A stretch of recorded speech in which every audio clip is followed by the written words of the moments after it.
السلام عليكم ورحمة الله وبركاته. ازيكم عاملين ايه؟ يا رب تكونوا بخير يا اغلى اخوات في الدنيا. النهاردة ان شاء الله هنعمل مع بعض شوية سندوتشات كده اللي احنا بنروح نجيبهم حاليا بالشيء الفلاني من الشارع. طبعا احنا مش متأكدين كمان من النظافة. حتى لو فكرت تجيبي العيش بس وتعملي الحشوة في البيت، العيش برضو سعره بقى مبالغ فيه. كيس العيش الشفاف دلوقتي معدي 70 جنيه. احنا هنعمله بطريقة سهلة وهنعمل مع بعض العيش ان شاء الله باقل الامكانيات. قبل ما هبتدي، انا اسمي منى. لو الفيديو عجبك ما تنسيش اللايك والشير. نبتدي ونقول بسم الله ونصلي على رسول الله صلى الله عليه وسلم. كان عندي وركين فراخ كده وطلعتهم وابتديت ان انا اخلي فيهم. احنا خلينا مع بعض قبل كده فرخة كاملة في القناة، وعملنا منها بانيه وعملنا كمان من الاوراق بانيه. ان شاء الله ربنا يذكرنا ويحط لكم اللينك بتاع الفيديو. ابتديت ان انا اخلي فيها كده، وطبعا العروق البيضاء اللي بتبقى من عند الدبوسه من تحت اللي هي العصب بيدوب بس بتروحي شايله من عليها اللحم كده، هتلاقيها طلعت معاكي بكل سهوله. لو هي هتضايقك يعني في الاكل، مش هتضايقك خلاص مش مشكله خالص سيبيها. وابتديت ان انا اقطع كده شرايح رفيعه علشان هبتدي اسوي الحشوه بتاعتي. طيب هتبل الفراخ دي بايه؟ ابتديت ان انا انزل برشه ملح، رشه فلفل اسود، زنجبيل، بصل بودر، توم بودر، ورشه من توابل الفراخ او الكاري. تمام كده. مفيش توابل فراخ مش مشكله خالص، احنا كده التتبيله بتاعتنا حلوه وزي الفل. هضيف معلقه من الخل، معلقه واحده كده على كميه الفراخ اللي انت شايفاها. كميه الفراخ اللي معايا دولت ممكن كمان يكونوا اقل من ربع كيلو من لحم الفراخ. طيب انا هسيبها كده تتبل على جنب. وطبعا خرطت شويه بصل وشويه طماطم وشويه فلفل اخضر. عندك فلفل الوان حطي. بصي الخضار اللي عندك وحابه ان انت تضيفيه فلفل اخضر، احمر، اصفر، المتاح عندك. احنا تبع الامكانيات اللي موجوده في كل بيت. طيب انا نزلت دلوقتي بكوبايتين من الدقيق عليهم رشه من الملح رشه من السكر، وجبت شفشق الخلاط بتاعي نزلت بكوبايتين من الميه بنفس الكوبايه اللي انا عايرت بيها الدقيق.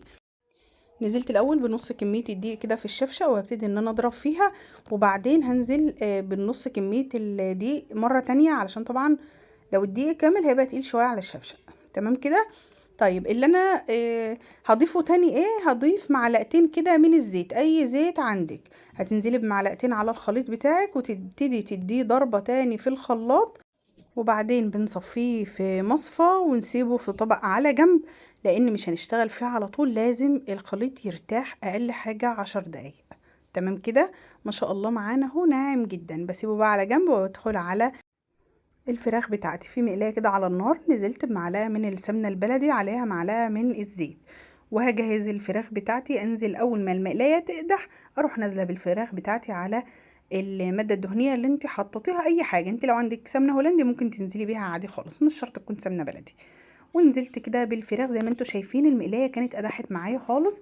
هديلها تشويحة، واول ما الفراخ تاخد اللسعة بتاعة الشاورما هبتدي ان انا انزل بالخضار. بنزل الاول بالبصل كده بوسع له مكان، بدي تشويحة للبصل بسيطة كده يدوب بياخد لون ذهبي خفيف خالص. انا مش عايزة البصلة تبقى متقلية قوي، يدوب لون ذهبي بسيط. مجرد ما ريحتها كده تطلع وتظهر هبتدي ان انا انزل بالفلفل بتاعي والطماطم بعديه على طول، وبديهم تشويحة كده مع بعض. تمام كده. احنا الشاورما بتاعت الفراخ بتاعتنا خلصت. اظن مفيش اسهل من كده ولا ابسط من كده يا جماعه. طبعا كميه الخضار لو انت حابه تزودي عن كده زودي براحتك خالص. انا كنت عامله بصلتين كده متوسطين لان انا كنت سايبه خضار، لاني هعمل بيه حاجه تانية هقول لكم عليها بعدين. ابتديت ان انا اجيب مقلايه بقى كده وانزل بالخليط بتاع العيش بتاعي واديله تقليبه. طبعا النار بتاعتي انا كنت حطاها على العين الصغيره، وبعد كده انا هنقلها على العين الكبيره واخليها على الهادي علشان تبقى الحراره متوزعه في المقلايه كلها. الفراخ بتاعتي طبعا انا غطيت عليها وهسيبها، ما حطيتلهاش ملح ولا اي حاجه لسه. بصوا مجرد ما العيش بيتشمع شوفوا اللون. انا مش راضيه اعمل كاتنج لان انا عايزه اللون يتغير قدامكم. ببتدي ان انا افصل كده بالاسباتيولا من الطروف. فصلت معايا اهي زي ما انتوا شايفين. لو حسيتي ان هو هيلزق منك تروحي هزاه هزه كده بسيطه خالص. وطبعا احنا بندي مسحه زيت، يعني بصوا لا تذكر، ما تكتروش زيت نهائي، مسحه بسيطه خالص كده بالفرشه. وبعدين بنزل بقى بكميه الخليط. لو انتي عمل معاكي نفس الحكايه اللي عملت معاها دلوقتي، كانت المقلايه سخنه وفي حتت فصلت، جبت معلقه ونزلت بيها في الفراغات دي. عالجي كل حاجه في ايديكي، يعني طول ما انتي واقفه وحاجه حصلت عالجيها عادي خالص. هسيبه برضو كده على النار تكون متوسطه، ما تكونش العاليه قوي ولا هاديه قوي. ودي ما شاء الله الشاورما بتاعتي طالعه تحفه.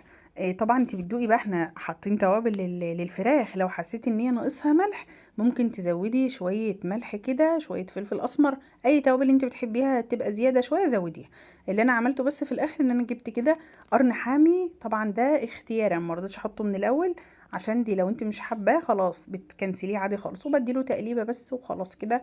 احنا الشاورما بتاعتنا بقت جاهزه معانا، يا دوب انا هرفعها من على النار وخلاص كده، حلوة جدا. العيش بتاعي طبعا زي ما انت شايفة مش بياخد لون قوي، يا دوب حاجة ذهبي كده بسيطة، يعني ده كمان خد لون معايا.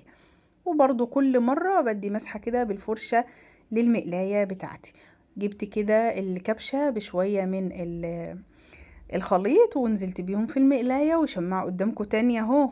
انا قاعدة بعمل معاكم خطوة خطوة علشان العيش ده بجد يا جماعة منقذ، حاجة كده يعني اختراع زي ما بيقولوا. لو انت حسيتيها ان هي لازقه معاكي روحي مديها هزه زي ما انا عملت كده للمقلايه، طلعت معايا على طول بكل سهوله. هو ده لونه كان طالع هايل يا جماعه. خلصت بقى، طبعا انت طول ما انت بتسوي العيش لازم يبقى جنبك فوطه، كل رغيف عيش بتطلعيه وتحطيه في الفوطه، وبتحطي عادي العيش فوق بعضه علشان الاطراف بتاعته ما تنشفش. تمام، خلصنا الكميه، مطلع معايا كميه ما شاء الله محترمه جدا. انا كان عندي شويه لحمه مفرومه كده في التلاجة، بقيه الخضار اللي انا كنت شايلاه على جنب زودت بيه اللحمه اللي انا كانت باقي تعصيجه والله، وكانوا شويه صغيرين جدا، بس طبعا انا زودت الخضار فالكميه زادت معايا. انا جبت لكم بقى العيش اهو، حابه ان انت تلفيه رول عادي، حابه ان انت تعمليه كريب اعمليه، بصي شغال معاكي في اي حاجه. يعني عايزه تغمسي بيه على فكره برضو نفس الطريقه دي، لما بتسيبيه على النار وبتطولي بالك عليه شويه ممكن يقب معاكي ويبقى عيش قابب بيبقى حلو جدا برضو. انا كان عندي شويه جبنه موتزاريلا او شويه جبنه رومي المتوفر عندك، والله هي دي الكميه كمان اللي كانت عندي. ابتديت ان انا احط شويه جبنه رومي كده، وانا برول بقى نسيت ان انا اقفل من تحت، رجعت فكيت تاني وابتديت ان انا اتني من تحت كده، وبعدين ترولي بقى السندوتش بتاعك، وجنبك طبق كده فاضي متخلصي كميه، وبعدين نروح حاطينه على الجريل على النار عشان ياخد طبعا التحميصه، التحميصه بقى اللي بتجننا كلنا دي. تمام. خلص بقى كمية طبعا، اي حاجة متوفرة عندك، لو انت عندك باقي تعصيجة مثلا فراخ لصينية، اي حاجة، صينية جلاش، صينية نجرسكو، اي حاجة باقية عندك في الفريزر هتشتغل معاكي سندوتشات. اي اكل بايت، شوية لحمة بايتين، شوية فراخ بايتين هتقطعيهم وممكن تحطي عليهم شوية خضار، بقى معاكي شوية شاورما هايلين. اي حاجة اعملي لها اعادة تدوير عندك، المتاح الايام اللي احنا فيها دي ما ينفعش حاجة تترمي فيها نهائي. تمام.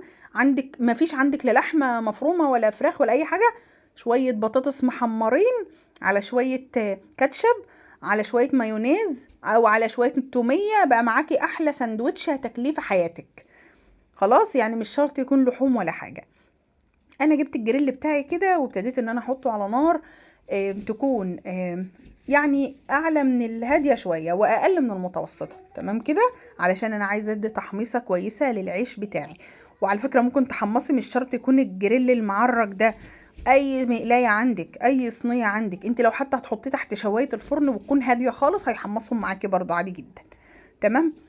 بدي لهم بقى التحميصه اللي انا حباها، حابه ان انت يكون التحميصه بتاعتها لونهم فاتح، حباه غامق، دي حاجه ترجع لك خالص.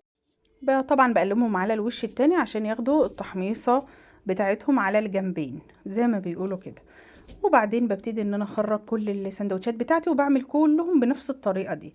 هو مش هياخد معاكي اي وقت على على البوتاجاز، الموضوع سهل وبسيط ومفيش اسرع من كده يا جماعه. هتروحوا تشتروا السندوتشات دي، تشوفوا بقى هتكلفكم. احنا عملنا تقريبا كام سندوتش كده، دول 8 سندوتشات، دول 8 سندوتشات بحاجات متاحة عندنا في البيت. العيش معمول بشوية دقيق ومية، واتفقنا ان لو مفيش لحوم خالص يبقى شوية بطاطس وهتعملي احسن سندوتشات في الدنيا. اتمنى من كل قلبي يكون الفيديو عجبكم، واتمنى تجربوا الوصفة، ان شاء الله العيش ده هيعجبكم جدا لانه سهل وبسيط، ولا في اي حاجة، في غمضة عين كده هتعمليه، والموضوع مش مكلف ولا حاجة. اللي عجبه الفيديو ما ينساش اللايك والشير، ويدعي لاختكم دعوة حلوة كده من قلبكم بفك الكرب. ربنا يا رب يتقبل منكم الدعاء ولكم بالمثل ان شاء الله. ما تنسوش اللايك والشير. اشوفكم على خير، السلام عليكم ورحمة الله وبركاته.